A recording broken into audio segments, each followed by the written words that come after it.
Allora, eccoci rientrati in studio, TV7 Match. Allora, parliamo della politica di questa settimana, appunto del raduno di Pontida della Lega, una Lega rinnovata, cambiata, scompare il colore verde, sono assenti i leader storici Bossi e Maroni e insomma è sicuramente una novità questa Lega, come dire, colorata di azzurro, di blu, lo vedete alle mie spalle, ma poi sentiremo le parole di Salvini. È stato un intervento che ha toccato un po' tutti gli aspetti della campagna elettorale, di quello anche tra virgolette che è il contratto di governo e poi come diceva giustamente l'editore in apertura, la situazione dell'opposizione, sicuramente in difficoltà, non solo il Partito Democratico che si interroga al suo interno quello che sta succedendo, ma anche ad esempio in Forza Italia. Allora io inizierei dal senatore Zuliani per parlare di Pontida innanzitutto e di questo cambiamento. La Lega non è più la Lega Nord. Lega Nord rimane nei cuori, ma da amministratore che sono,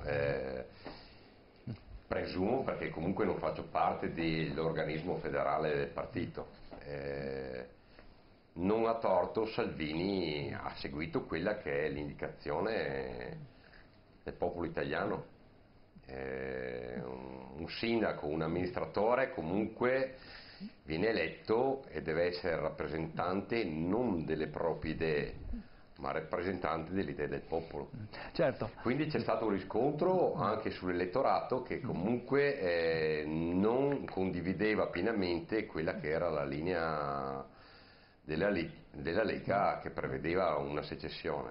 E da lì bisogna decidere se continuare a amministrare o comunque essere rappresentanti di un popolo esteso, non solo a livello certo, perché regionale. il grande cambiamento è stato proprio quello, anche ci si è spostati, appunto è sparito il nome Nord e la Lega appunto da come dire, partito della pianura padana è diventato un partito nazionale. Gottardo, come vede questo cambiamento? Beh, è cambiato il paese e quindi anche i rappresentanti di un paese cambiato cambiano. La Lega da verde diventa azzurra, che era il colore prevalente, mi hanno detto, da quanto abbiamo visto anche dei servizi televisivi, prevalente nell'ultima Eccolo qua, lo Pontida. vediamo anche nello schermo, se magari la regia propone quindi, le immagini, vediamo che i colori non sono quelli tradizionali, che anche il popolo, diciamo, dei sostenitori sono arrivati da tutta Italia. Basta guardare le immagini, era inaudito immaginare anche solo un anno fa che prevalenti lì fossero le bandiere tricolori, che eravamo abituati a vedere, a sventolare al massimo prima in Forza Italia e nei Fratelli d'Italia, poi anche nel PD, ma nella Lega non c'era la presenza, oppure qui davanti a noi vediamo sventolare la bandiera siciliana della Trinacria, quindi sì, il cambiamento è stato ed è radicale e non so neanche ancora io se il cambiamento si sia fermato, ecco, non so ancora e quando e dove si fermerà, perché in questa fase sostanzialmente Salvini fa la politica dei due forni, che non era stata inventata solo da Andreotti, ma poi fatta anche da Craxi. Craxi era sul piano territoriale con il PC nel governo della città e sul piano nazionale era il governo con Andreotti e con Forlani, con la DC, quindi così pure adesso Salvini tiene i rapporti sul piano territoriale col centrodestra, con Forza Italia e così via, con Fratelli d'Italia, e dall'altra parte del governo invece sta con i grillini, quindi poi queste cose avremo bisogno di un cambiamento, io non so quando cambierà, diciamo che un cambiamento ci sarà perché la ripetizione del modello dei forni di Andreotti e di Craxi non dura a lungo, ecco, questo non durerà a lungo. Ecco, allora, intervento di Salvini di un'ora, i temi sono quelli, come dicevo, ricorrenti. Si è parlato ovviamente di immigrazione, ma si è anche, come dire, si è parlato anche di altre cose. Sentiamo questo intervento di Salvini. Ma perché sei andato a Pontida? Per la Lega. Ah, xenofobi, razzisti, le solite etichette. Poi gli vai a chiedere perché non ti sanno dire nulla. Xenofobo, dal greco, vuol dire che ha paura del diverso, fobia del diverso. Qua c'è qualcuno che ha paura del diverso. Io non ho paura, anzi, vi posso dire una cosa? Le diversità mi incuriosiscono, mi attraggono. Non sarei diventato leghista a 17 anni se non amassi le diversità, le identità, le lingue, le culture, i dialetti, il cibo, il teatro, le differenze. Io adoro le diversità. È solo una questione di numeri. L'Italia che io voglio governare non per 5 mesi o per 5 anni, si rassegnino i compagni, l'Italia che noi governeremo per i prossimi 30 anni è un'Italia che non ha paura di niente e di nessuno. Allora Fabio Bui, Salvini guarda avanti, mette le mani avanti, dice non 5-10 anni, 30 anni. Ma lo diceva anche Berlusconi, l'ha detto anche Renzi, e avevano la stessa soglia di consenso per un certo periodo e non sono durati tutti e due 30 anni. Sono caduti ai livelli più bassi storici, Berlusconi al 5%, poco sotto il 10%, il PD a una percentuale modesta, lo dicevano anche loro. Adesso mi sembra di paragonare questi interventi agli strilloni che vendono i giornali. Poi però vado a prendermi il giornale perché ci sono gli annunci, poi voglio vedere cosa è scritto nel giornale. Allora chi adesso critica il governo, e io sono uno di quelli che potrebbe per schieramento politico criticarlo, dico fermi tutti, vediamo cosa faranno. Vediamo cosa faranno e noi intanto costruiamo delle idee, percorsi alternativi diversi. Perché agli annunci tutti quanti sono abituati e ha detto tutte cose condivisibili, però poi vogliamo verificarli nel momento in cui a queste cose dovrà mettere i numeri nelle leggi. Nella legge finanziaria abbiamo visto l'altro giorno il primo decreto Di Maio sul lavoro ha creato un certo imbarazzo nello stesso governo. Io per esempio da anni seguo il problema delle dipendenze d'azzardo, hanno annunciato come la rivoluzione nell'azzardo l'aver tolto la pubblicità, ben venga, hanno tolto la pubblicità, ma questo non risolve assolutamente il problema dell'azzardo, ma è un po' di fumo per dare un segnale. Va bene anche il fumo in questo momento nella totale assenza, però qualcosa in più ci si aspettava. Quindi vogliamo vedere nelle prossime settimane che questi annunci diventano concretezza nei provvedimenti di governo. Oggi non abbiamo visto alcun provvedimento di governo che sia strutturale. Lo dico anche da sindaco, non è cambiato e non si intravede all'orizzonte un grosso cambiamento annunciato. Mi auguro, se fanno bene come diceva l'editore, merito a loro, però in questo momento vogliamo passare dallo strillo all'incrocio alla scritta sul giornale. Certo, consideriamo che il governo è operativo da poco più di un mese, tra l'altro. Ecco, Ermanno, abbiamo vissuto questo mese, forse come dicevi tu in apertura, no? Forse una campagna elettorale che non si è fermata e che continua, forse è ripartita. Sì, una campagna che che dura tuttora, attenzione, repetita iuvant, e quindi lo stanno facendo, e lo stanno facendo come se viene utilizzato in alcune situazioni politiche. Se questa cosa continua a restare a questo livello, temo che sia un po' pericolosa. Invece, come diceva appunto poc'anzi, bisogna passare al concreto, e mi pare che l'intenzione ci sia. Adesso passare dall'intenzione ai fatti è una questione di tempo, però io rammento che di persone che dicevano entro 30 giorni cambierò il mondo, ce n'è stato una qualche anno fa che si chiamava Renzi, ma non è riuscito a cambiare nulla, e che di gente che vuole rottamare e poi finisce che restare sotto le macerie, l'abbiamo visto anche in altre situazioni. Io direi che ci sono le persone che hanno bisogno di avere una politica concreta, però la politica concreta non si può inventare, perché noi siamo di fronte a delle realtà molto precise. L'economia si fa in una maniera e non si può inventare un'economia che non esiste.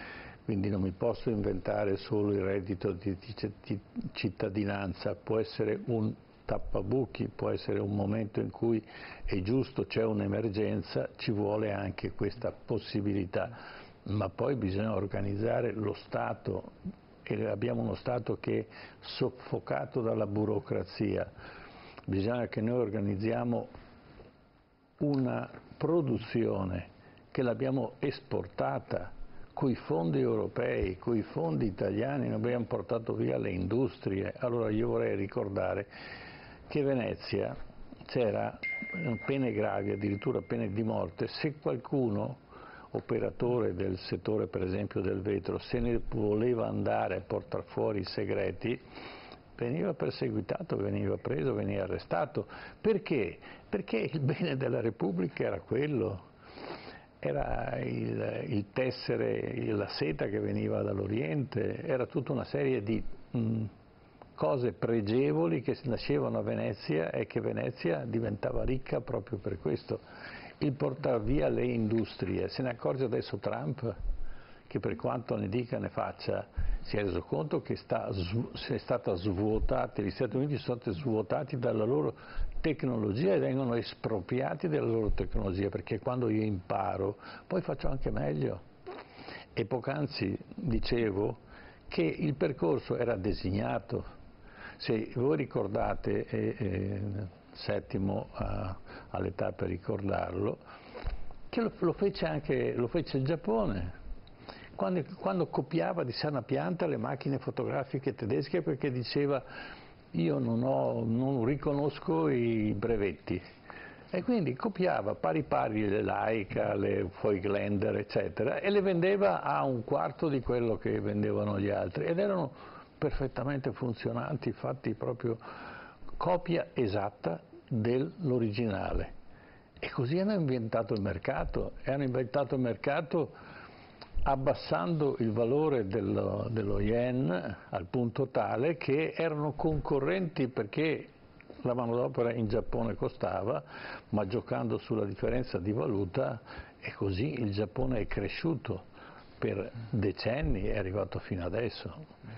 Circa 5 anni fa c'è stato il dimezzamento del valore dello yen, nessuno se n'è accorto, e loro hanno ripreso il mercato che stavano perdendo, ma perché hanno un concorrente, si chiama Cina, e la Cina sta facendo lo stesso percorso. Questa è la problematica di oggi. Quindi è giusto che queste persone non solo gestiscano bene lo Stato e che cambino finalmente, ma che questo stimolo a far bene crei la concorrenza, perché la concorrenza poi finisce col diventare migliore. Se io ho un buon competitor che fa i 100 metri in 10 secondi, io cerco di farle a 9,9, e questa è la politica vera, non è l'inciuccio. Ecco, questo volevo sottolineare per questa politica. Certo, allora andiamo avanti, vi volevo proporre un altro intervento di Salvini, e questo a proposito appunto del cambiamento della Lega, ma poi sentiremo anche quelli che sono i propositi per l'Europa. Sentiamo. non è la Lega che è cambiata, è il mondo che è cambiato e chi vuole accompagnare il cambiamento del mondo non può permettersi di stare fermo. Molto semplicemente ho capito, abbiamo capito, avevamo capito che da soli non si andava da nessuna parte, che per vincere occorreva unire in Italia e occorrerà unire in Europa. E io penso a una Lega, delle leghe in Europa, che metta insieme tutti i movimenti liberi, orgogliosi, sovrani, che vogliono difendere la propria gente, i propri confini, le proprie fabbriche, le proprie aziende agricole, il benessere dei propri figli. Gottardo, cosa sta cercando di fare Salvini qua? Sta cercando alleati in Europa? Beh, io non ho una posizione pregiudizievole rispetto a questa maggioranza, perché è il frutto di un consenso chiaro popolare e il consenso nella vita democratica va rispettato sempre. Ho solo che due perplessità ancora. La prima che bisogna andare oltre la campagna degli slogan, perché altrimenti la campagna degli slogan dura sempre lo spazio di un mattino, distrugge, perché fa impressione anche al popolo comune a vedere che 60 giorni fa il nemico era Mattarella, da mettere sotto giudizio, proprio da delegittimare il nemico della Repubblica, e 60 giorni dopo si dice ma io umilmente chiedo di andare a parlare al mio Presidente. Questi sono docce, sono shock, statemi a sentire bene, lo dice uno che non ha pregiudizi. Io sono sostanzialmente un moderato di centrodestra, però sono preoccupato di questi shock qua. Sono preoccupato quando fai per anni il giustizialista e adesso riprendi gli slogan berlusconiani sulla magistratura politica. Noi, professore, noi sottovalutiamo questi docce fredde, ma guardate che sono docce fredde nell'opinione pubblica altro che i 30 anni. Sono docce fredde che pesano, ecco. Sono docce secondo lei, fredde che pesano, quindi ci sono dei rischi. Non vedo l'ora che si smetta con queste cose qua e si vada ai discorsi sulla crisi. Si metta anche a questa storia degli immigranti. La diminuzione è avvenuta con il povero Minniti, ha pagato il prezzo, manco è stato eletto, per la riduzione dell'80% è venuta con lui. Adesso non mi piace neanche che uno dei campioni, dei grillini alleati principali di Bossi sia Boeri, che teorizza l'essenzialità degli stranieri. Dico, queste sono tutte bombe nell'opinione pubblica, allora, sono essenziali o sono nemici? Non voglio, stiamo a sentire, perché questo bombardamento di opposte emozioni, ecco, può essere superato solamente andando davvero alla politica concreta. Ecco, Gottardo, leggiamo questo SMS che ci mandano i telespettatori, perché la magistratura se la prende con la Lega di Salvini, la vecchia Lega fu venduta da Bossi a Berlusconi dopo il famoso ictus, questa nuova Lega ha cambiato colore, non più verde ma azzurra, è simbolo, ed è un partito non solo padano ma nazionalista, non vi è nessuna soluzione di continuità con la Lega precedente, quindi i debiti di Silvio, i debiti a Silvio e Salvini si salva. È un'interpretazione, vedete, ritorniamo sempre a un'interpretazione politica della magistratura, che in Italia non abbiamo una magistratura proprio l'ideale, questo lo sappiamo, però, sì, questo lo sappiamo, va bene, però non puoi andare avanti per un decennio dire no ma e poi quando tocca a te sì è politica, perché queste cose qua non vengono capite. capisci? Non puoi dire una cosa, prima è dolce, adesso è troppo salata, mi fa sputare. È dolce quando serve a te e ti fa sputare quando non serve più a te. Quindi dobbiamo stare attenti. Cioè io vedo che in questa settimana ci sono state 3 docce fredde, tremende, che segnano la fine della luna di miele di questa maggioranza, per cui se questa maggioranza vuole andare avanti deve superare questa fine di luna di miele con queste 3 docce fredde, il cambiamento su Mattarella, il cambiamento sulla magistratura. Ragazzi, bisogna Sentiamo Giuliani cosa dice. prendere atto, altrimenti si passi al governare le difficoltà autentiche, la vita autentica delle persone. Allora lì i crodus insat. Allora lì facciamo sentiamo Giuliani cosa dice. Ecco, appunto, volevo dissentire un attimino dai colleghi, perché ora come prima si è parlato di grida, di slogan. Assolutamente non condivido, perché quello che dice Salvini è comunque anche frutto di un contributo di un gruppo. Io parlo per quello del Senato, un gruppo di senatori, una grande squadra. Parlo personalmente della mia persona. Quando Salvini ha manifestato prima che lui non ha paura del diverso, non è xenofobo, cioè in realtà dice quello che è il pensiero anche della sua squadra.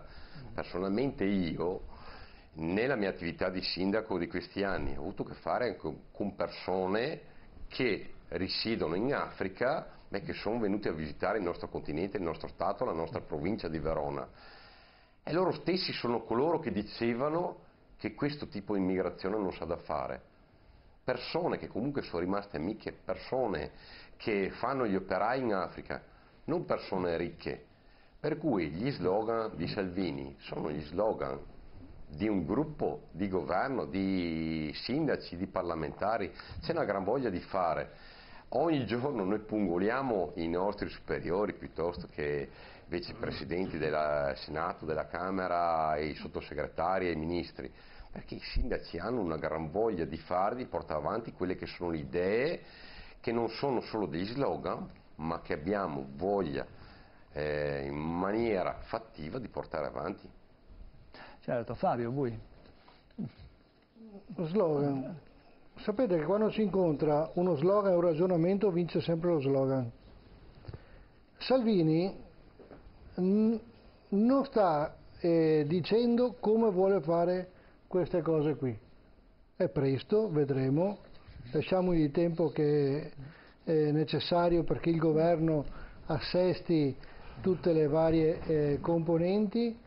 Ma fino adesso abbiamo sentito parlare solo di immigrazione, non abbiamo sentito una parola su cultura, su ambiente, sul lavoro, abbiamo sentito parlare poco e abbiamo visto nel primo provvedimento i problemi che ci sono stati, ricerca, scuola. L'Italia è anche altro oltre al problema dei profughi. Il problema profughi c'è.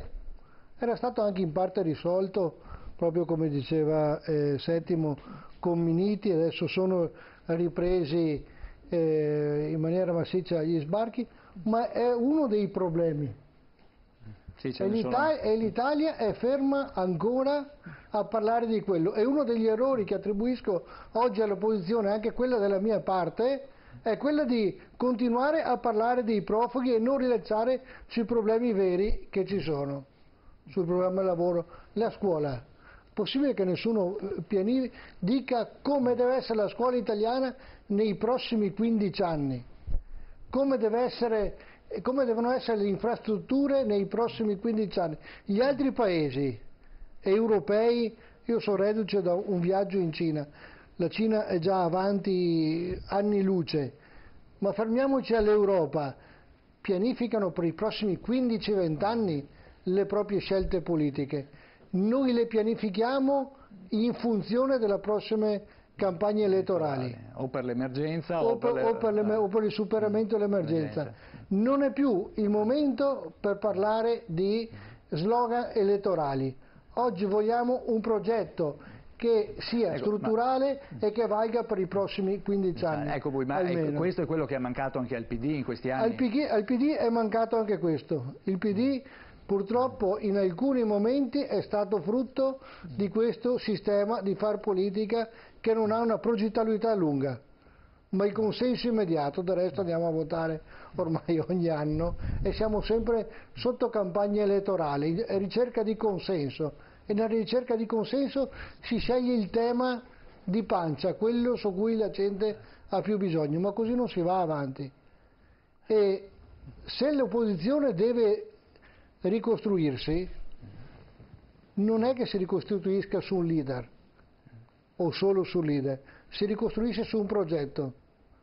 Il PD si ricostruirà in maniera seria su un progetto se vuole recuperare, altrimenti anche il PD resterà ai minimi storici che abbiamo raggiunto. Quindi abbiamo bisogno di progettualità, abbiamo bisogno di sentirci parlare come si vuole costruire e riformare il nostro Paese almeno per i prossimi 15 anni. Ecco, invece all'interno del PD il dibattito è se fare il congresso prima o dopo le elezioni europee. No? A fare il segretario. Prima è segretario. Il dibattito è chi deve fare il segretario, chi deve gestire questa o quella corrente, chi deve gestire... È quello che succede in tutti anche gli altri partiti. Non è tanto così, perché nel PD sono stati eletti gli uomini e le donne di Renzi. Quindi oggi, che se ne dica, Renzi rimane quello che tira le fila, e questo è il problema del PD. Non è un partito aperto, è un problema delle riforme elettorali chiuso. Se vengono eletti, parlavamo prima, vengono eletti purtroppo con questa riforma gli uomini del capo. Certo. E non è possibile, perché io sindaco o io cittadino voglio sapere quali sono i miei riferimenti territoriali. Ma questa è stata la fortuna di 5 Stelle, questa è stata la fortuna di Salvini. L'altro aspetto è la scuola. Giustamente, prendo lo spunto da quello che ha appena detto. Ma riusciamo a immaginare cosa sarà la scuola tra 10 anni, dove ci saranno 10, 20, 30 giovani di etnie diverse che a casa parlano lingue diverse e non riescono a condividere la stessa lingua italiana correttamente? Questo è il futuro della nostra scuola. Ma non è questo il problema. Abbiamo insegnanti preparati a questo tsunami? Questo è l'altro grosso problema. Ma la stessa cosa si riverbera nella giustizia. Si sta creando un tipo di reato che è diverso dal solito reato, perché l'immigrato chiaramente, se non riesce a campare, si adatta a fare determinate scelte che non sono certamente legali, e di conseguenza la giustizia verrà affaticata da questa situazione. Così vale per le famiglie. Che famiglie riusciremo a pronosticare tra 10 o 20 anni? E le mafie ci godono in queste situazioni. E allora ci vuole un governo che sicuramente deve prendere atto di questa trasformazione e progettare un futuro incerto, perché anche in questo senso la progettazione diventa estremamente difficile, perché non so come si trasformerà questo Paese nel tempo. Certamente quello che è necessario è che le regole vengano rispettate e l'integrazione avvenga, ma l'integrazione non deve essere quella che stiamo praticando adesso, siamo buoni quindi accogliamo. L'accoglienza è la prima fase dell'integrazione, poi insegnare la lingua, insegnare un mestiere, come fanno nei paesi del nord, questo l'Italia non lo sta facendo, e allora ci troveremo questa gente che gira per le strade ma non ha una fissa dimora e non ha un posto fisso, e comunque diventerà un concorrente sleale. Per il nostro, anche per la forza lavoro ovviamente, per la forza lavoro italiana. Allora, adesso facciamo un breve break pubblicitario, ci fermiamo un attimo, ma poi torniamo qua in studio, parleremo anche di autonomia, perché a Pontida si è parlato anche di maggiore autonomia del Veneto. Tra poco, dopo la pubblicità.